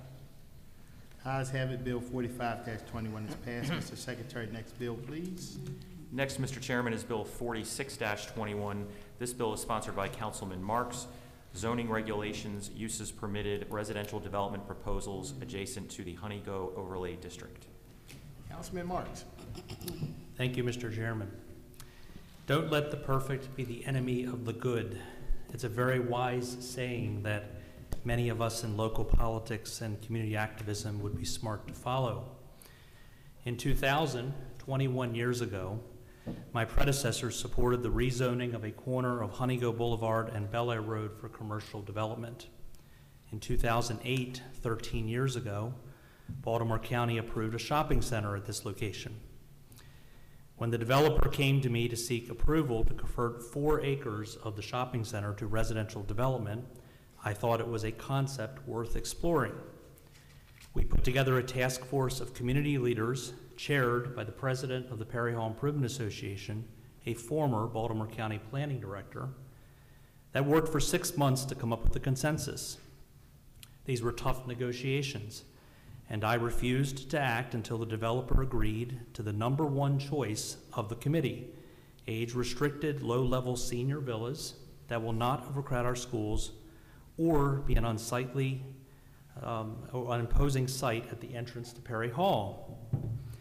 We were able to get other concessions as well, including the protection of a majestic 50-foot tall stand of trees that might otherwise be destroyed at an adjacent property. The legislation before you, while imperfect, represents the culmination of 6 months of hard work, deliberation, and consensus building by local Perry Hall residents and the owner of this property. It was a more exhaustive, collaborative process than any other conventional development procedure, or the process required under a planned unit development. But still, some have found reason to complain. They complain about process, when, in fact, again, the dialogue and deliberation far exceeds any that would occur with a conventional development or a planned unit development. I am extraordinarily disappointed, and that is a very generous word, by the opposition of some who do not live in Perry Hall, who seem unconcerned with the opinions of those most affected by this development. At the work session, you did not hear one word of opposition from any resident of Perry Hall. I have not received one email or phone call of opposition from a single resident of Perry Hall. In fact, every piece of testimony you heard from the people who actually live in Perry Hall was supportive of this legislation. One group, a countywide land preservation organization that I have supported time and time again over the past decade, has spent the past 2 weeks putting out a steady stream of attacks against me and this legislation. Another group based in Towson wants design standards for its part of Baltimore County, but not the same treatment for a small part of Perry Hall. So let's assume we follow their lead and not that of the district's council representative and the people most affected. Reject this legislation, make a stand for process, make a stand for the perfect. And guess what happens to Perry Hall? 4 more acres of paved surface. The destruction of these trees at Honeygo Boulevard and Bel Air Road. real environmentalism. My first priority is to the communities I represent. Every one of us on this council would do the same. I want to thank all of the community representatives who worked with me on this agreement that is the foundation of this legislation. Please pass this legislation that is the result of consensus building and local collaboration. Thank you. Thank you, Councilman Marks. Councilwoman Bevins? Yes, thank you, Mr. Chairman. Councilman Marks, I always give credit when credit is due, and I have to tell you, worked extremely hard on this. From the very beginning, on the virtual meetings, you know, we heard how upset the community was that there was going to be 5 stories there. Didn't match with the community. They didn't want it to be their gateway to Perry Hall. There were so many complaints about it. You brought the communities, all the communities, back together again with the developer, and you know, I couldn't even believe it. The last meeting that we had, everyone was in agreement. Everyone thanked you. Every single person thanked you for your hard work. Every single person said, this is great. We'll do age 55 restrictions. It won't impact our schools. It's just going to be a great addition to Perry Hall. And to keep those majestic trees was just phenomenal, and to not have any more asphalt over there. I don't know how anybody can complain about this project. You really should be commended, and I do really mean that, because I know the genesis of this project, and now where it ended up, that is truly about compromise with the community and with the developer, and we all know sitting up here, that's not always an easy job. So thank you. Thank you very much. Councilman Crandall? Sure. I think Councilwoman Bevins said it very well. David, I know that you've worked a long time and very, very hard on this, and that I think the criticism that you've received, I think, is unwarranted. You know, sometimes on this council, when an opportunity arises in your district and there are problems with it, we have to go to work, and you did it. And you have to talk to the people in the neighborhoods, you have to talk to the associations. You did that, you facilitated the conversations. So I'm happy to support this bill. This is an opportunity that you are capitalizing on in your district, and I'm happy to support you on it. Thank you. I would guess agree with Councilman Crandall and Bevins. Councilman Marks, we know that this has been a long process because, as Councilwoman Bevins said, we were sort of here with you going through parts of it. So we know, and it's good to see that this project move forward, especially with the blessings of the community. One gentleman in your community, I guess I thought sure he would be against it. But even he admitted that he was surprised to be for the project. So it's good that that's being resolved and this can move forward. And as you say, those trees can stay and less paved, or 4 acres or less pavings. So, any additional questions or comments? Okay, is there a motion to approve Bill 46-21? So moved. Second. Wait a minute. Do we have an amendment here? We do, Mr. Chairman. The amendment first. Oh, that's right. The amendment would actually, I think there's some more qualifiers to benefit the community that I think Mr. Marks worked with.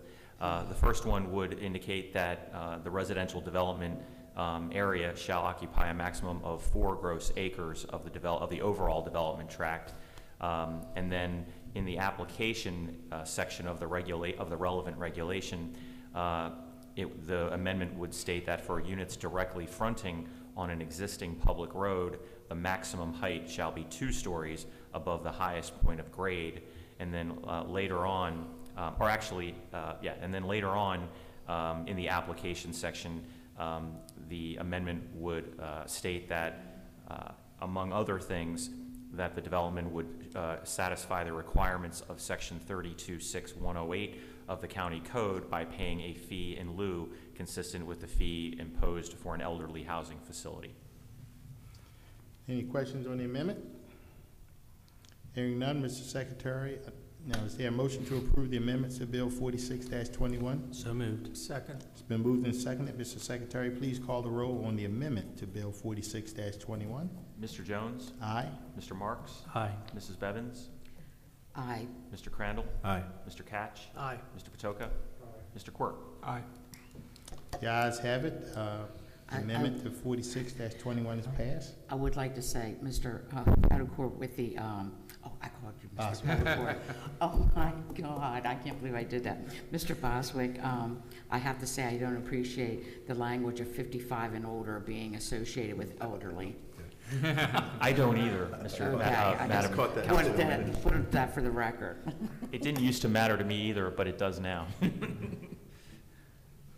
Okay, the ayes have it. The amendment to 46-21 is passed. I appreciate you pointing it out, Councilwoman Bevins, about that age thing. Mr. Secretary, now, is there a motion to approve Bill 46-21 as amended? So moved. Second. It's been moved and seconded. Mr. Secretary, please call the roll on the Bill 46-21 as amended. Mr. Jones? Aye. Mr. Marks? Aye. Mrs. Bevins? Aye. Mr. Quirk? Aye. Mr. Patoka? Aye. Mr. Catch? Aye. Mr. Crandall? Aye. Ayes have it. Bill 46-21 as amended is passed. Mr. Secretary, next bill, please. Next, Mr. Chairman, is Bill 47-21. This bill is sponsored by Council Members Marks and Jones. Development Review and Approval Process. Councilman Marks. Thank you very much. This legislation provides for the digitization of development plans, so that when a developer proposes a project, instead of having to mail out bulky paperwork, the developer can provide a link that a community organization, a resident can use to access documents in a Dropbox or some other internet site. The person could still request the bulky documents if they want, but it seems like this is a good government type of bill that will not only cut down on the waste of paper, but improve accessibility to the development process. Thank you, Councilman Marks. I agree, and one of the things that did it for me was when I was shown a picture of all the development plans that was returned because of a bad address, and it was a stacks of paper. So I know we may not save those big majestic trees, but certainly we'll save part of them in the long run. So I certainly support it. We've come a long way, and this is another example of where we had to change the way we did business during COVID. But some of those changes are beneficial and make sense. So we'll take those changes into the future as we move forward. Any additional questions or comments? Yes, Mr. Chair. Yes. I just want to be added as a co-sponsor to this bill. Okay. No more questions? Mr. Secretary, please call the roll on Bill 47-21. Mr. Jones? Aye. Mr. Marks? Aye. Mrs. Bevins? Aye. Mr. Crandall? Aye. Mr. Quirk? Aye. Mr. Catch? Aye. Mr. Patoka? Aye. Ayes have it. Bill 47-21 is passed. The council will now consider all fiscal matters. Extensive testimony was taken at the council's work session on May 18th. The witnesses to testify at the work session are available to restate their testimony if needed. If a council member have any questions regarding a particular fiscal matter, that item will be discussed as a separate matter. I will now call upon the secretary to read the cover letter for fiscal matters 1 through 6. Mr. Chairman, Fiscal Matter 1 is a budget appropriation transfer related to Home Delivered Meals Program, Department of Aging. Fiscal Matter 2 is a purchase order with Margrave Strategies LLC for the Anchor Institution Strategy Study. Fiscal Matter 3 is a contract with Spiegler Petroleum Equipment LLC. Fiscal Matter 4 is a contract with Broadway Services Incorporated. Fiscal Matter 5 is a contract with Sky Clean Incorporated. And Fiscal Matter 6 is a contract with Holland's Organic Products Incorporated. Any questions from the members? Hearing none. Is there a motion to approve fiscal matters 1 through 6? I'll move it. I'll second it. It's been moved and seconded. Mr. Secretary, please call the roll on fiscal matters 1 through 6. Mr. Jones? Aye. Mrs. Bevins? Aye. Mr. Crandall? Aye. Mr. Quirk? Aye. Mr. Patoka? Aye. Mr. Catch? Aye. Mr. Marks? Aye. Ayes have it. Fiscal matters 1 through 6 is approved. We'll now consider all miscellaneous business. Mr. Secretary, the first item, please. Mr. Chairman, whenever a contract over $25,000 is awarded by a process other than formal competitive bid, it is required that a copy of the contract be given to the council and the nature and parties be announced by the Secretary at the next legislative session following award. I believe there are 16 such contracts this morning, almost afternoon. First is with Coastal Trailer Sales and Leasing for refrigerated trailers related to COVID-19. Additional award total of $27,000. Next is JS Incorporating, doing business as America's Best Value Inn, hotel accommodations related to COVID.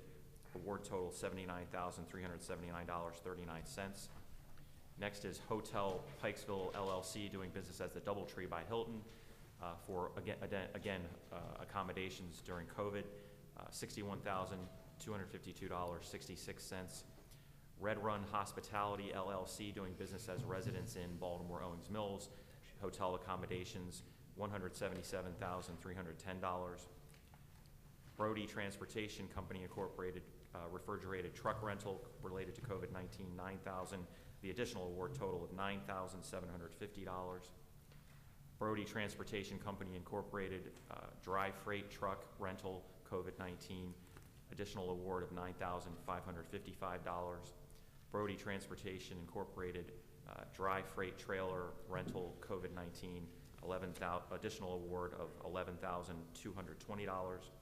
Worldwide Distributors Incorporated, doing business as E-Lighting for vinyl gloves, powder-free vinyl gloves, examination gloves, just award total of $71,810.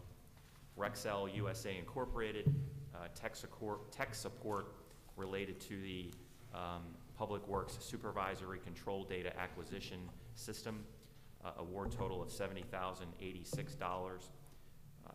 Dave Purchase Project /NASEN for medical supplies and harm reduction services, estimated award total of $200,000. Real Digital Media LLC, software and digital signage, award total of $111,000.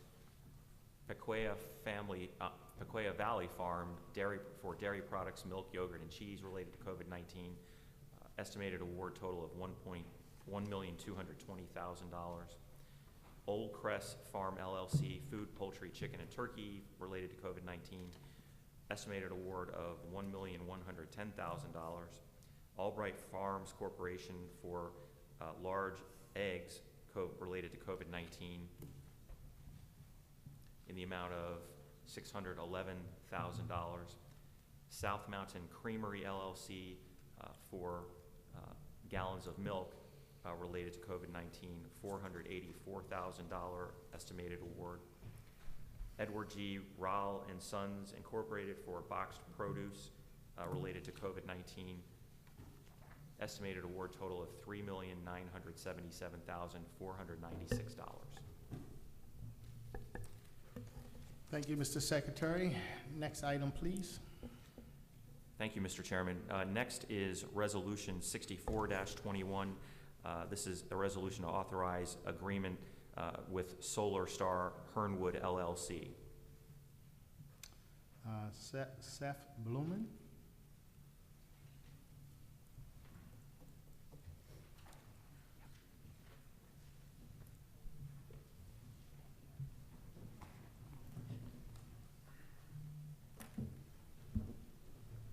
Thank you.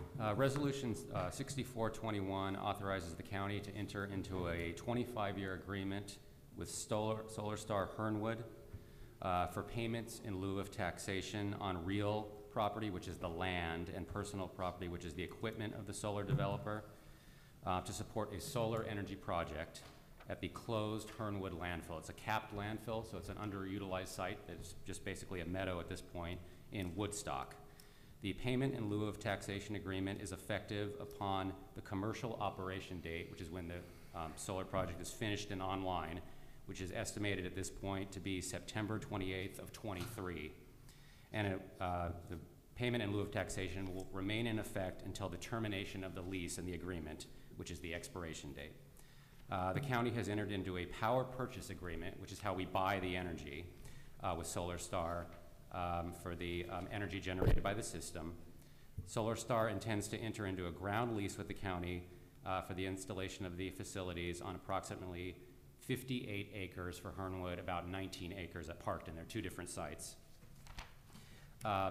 So the power purchase agreement establishes that the system must generate at least 95% of the agreed upon expected annual energy output, so that's a guaranteed amount that they must provide.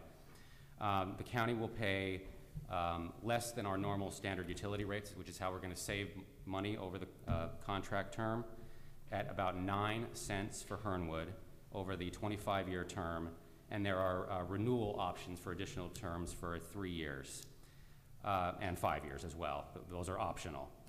For the 5-year term, the last term, the price will be set at fair market value or mutually agreed upon rate. We will save costs over the contract term of about $36 million for Hernwood, assuming, of course, that 95% guaranteed output rate. So upon execution of the lease, the property becomes subject to real property taxes and personal property taxes.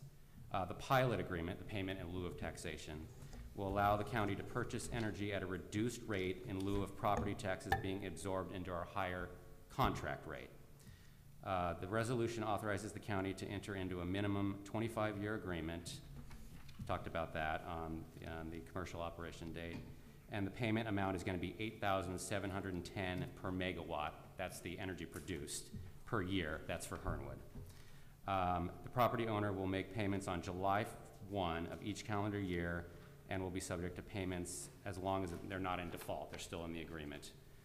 So the Code of Maryland, the property article, provides that the county may enter into the payment in lieu of taxation for a solar project. And the next item on the agenda is a resolution authorizing for the other site, Parkton. I can read that as well. So the resolution will take effect upon passage by the council. Okay, Councilman Quirk? Thank you, Mr. Chairman. Just a real quick question. So did I understand you right that the rates could fluctuate in the farther out of the contract they go, the rates will fluctuate more? For the energy contract? Yeah. No, they're going to be set at this point, so. They'll be set for how many years? Will they? 25 years. And then after the 25th year, then they'll start to fluctuate with wherever the market's at? We have an optional 3-year we can extend to pretty much the same contract rate. Then the additional 5 years is going to be at a fair market value upon negotiation, but we're not exercising those additional terms at this point. That would get us to 33 years, and I don't know that we want to do that. The 25 years is the contract we have at this point. It's creative. It's definitely something we don't see often, so it's an interesting approach. Yes. Cool. Thanks. Mr. Chair? Yes, Thank you. The county owns this land, correct? Correct. We lease to the solar company. We agree to buy the electricity back from them. Yes.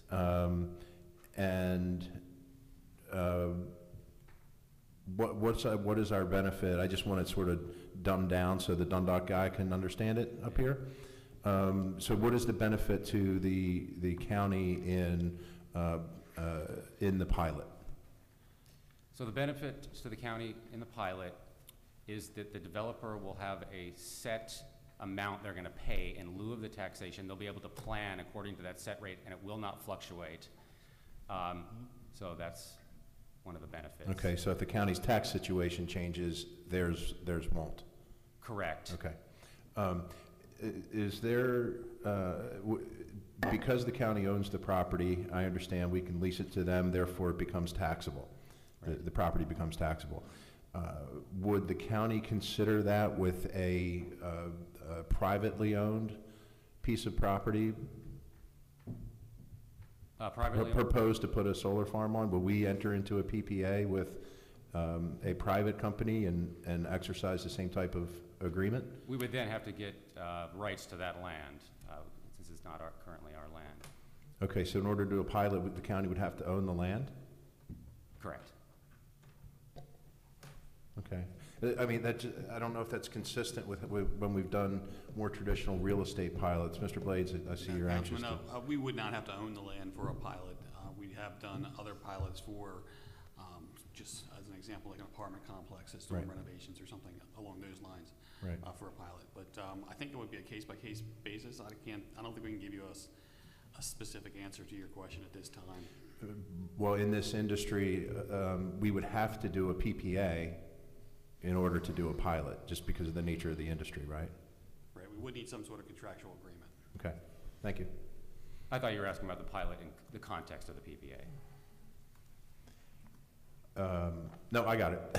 Thank you. Thank you. Councilman Quirk? Yeah, just one other thing. I do like this idea a lot. I like the creativity too. But did we go out and competitively bid the power purchase agreement on this, or? Yes, we went out for bid. Yeah, I like it. I think it's a great idea. Thank you.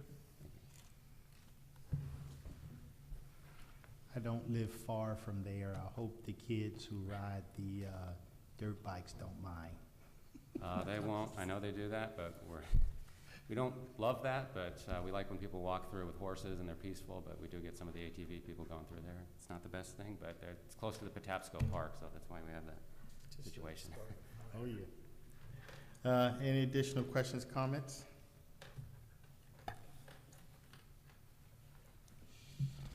Okay.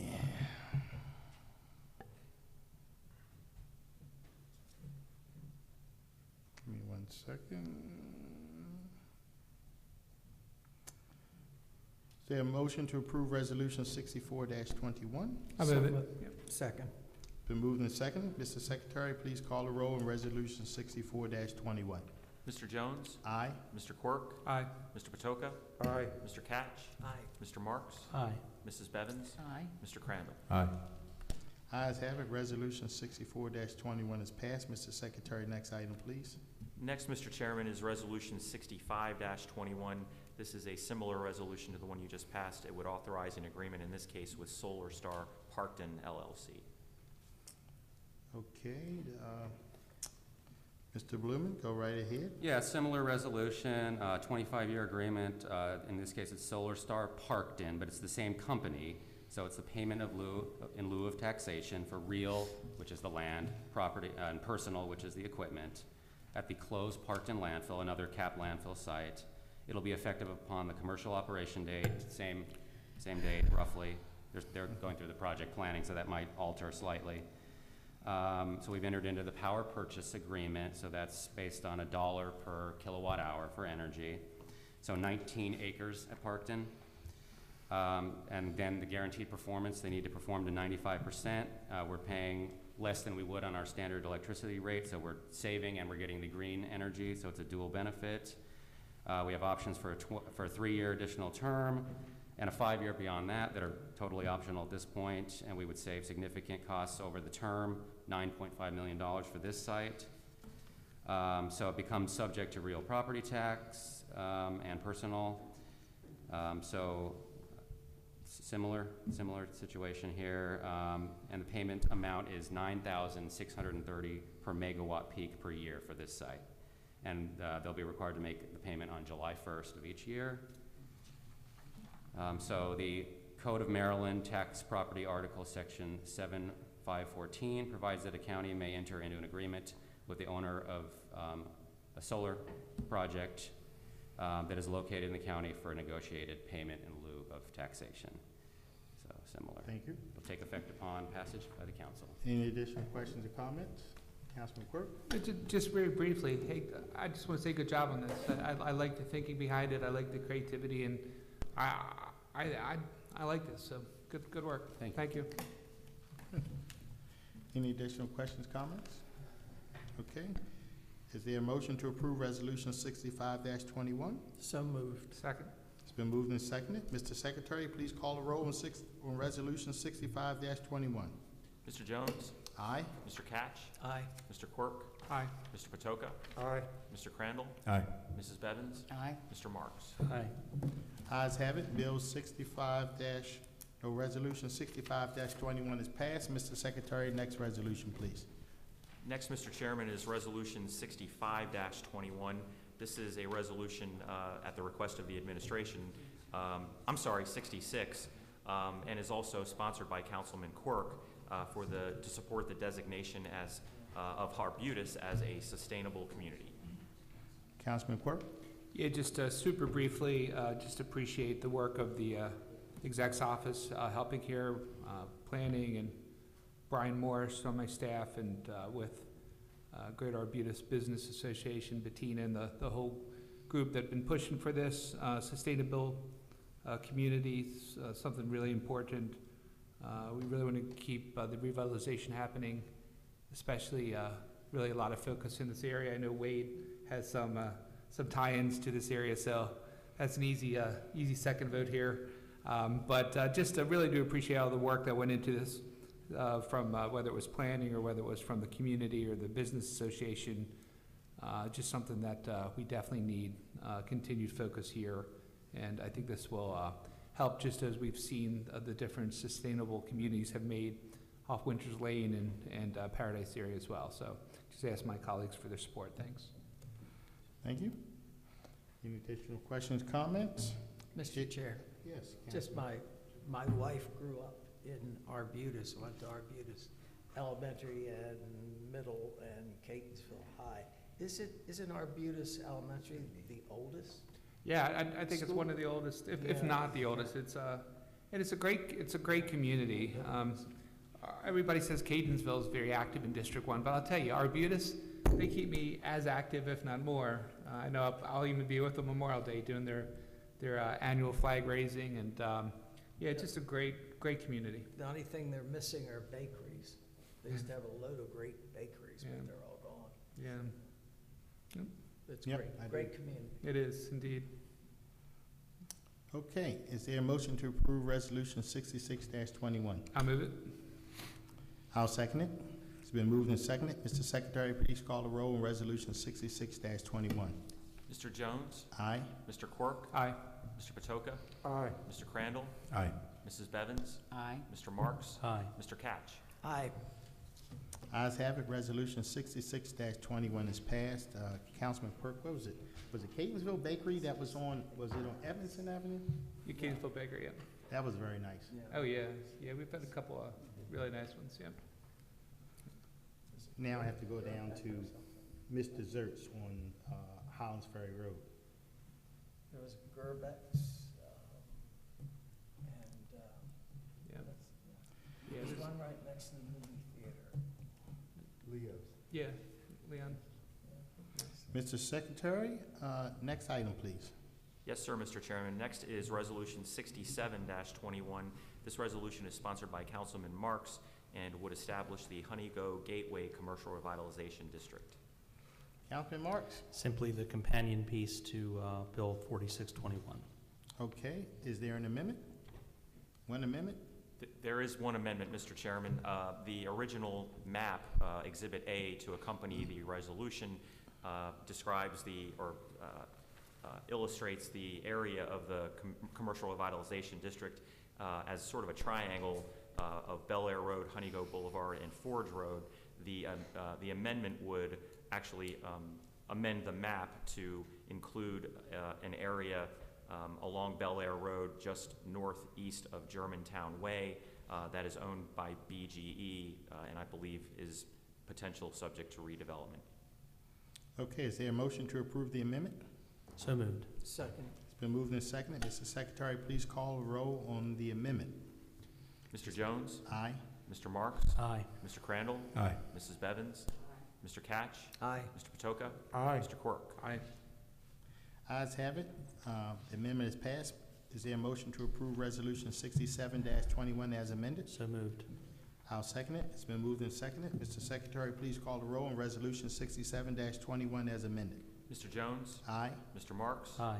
Mr. Quirk? Aye. Mr. Patoka? Aye. Mr. Catch? Aye. Mrs. Bevins? Mr. Crandall? Aye. Ayes have it. Resolution 67-21 as amended is passed. Mr. Secretary, next item, please. Next, Mr. Chairman, is Resolution 68-21. This resolution would approve the continuation of the state of emergency for introduction only this evening, or this afternoon. Okay, next item, Mr. Secretary. Next is Resolution 69-21. This is a resolution that would authorize the expenditure of non-local funds to CCBC for introduction only. Next item, Mr. Secretary. Next is Resolution 70-21. This resolution would also authorize the expenditure of non-local funds to BCPS. Thank you. For intro. Next item, Mr. Secretary. Sorry. And then finally, for introduction only, is Resolution 71-21. This resolution is sponsored by Councilman Marks and would amend the Perry Hall Community Plan. Thank you. Is there any further business to come before the council? There is no further business, Mr. Chairman. Is there a motion to adjourn the meeting? So moved. All in favor? Aye.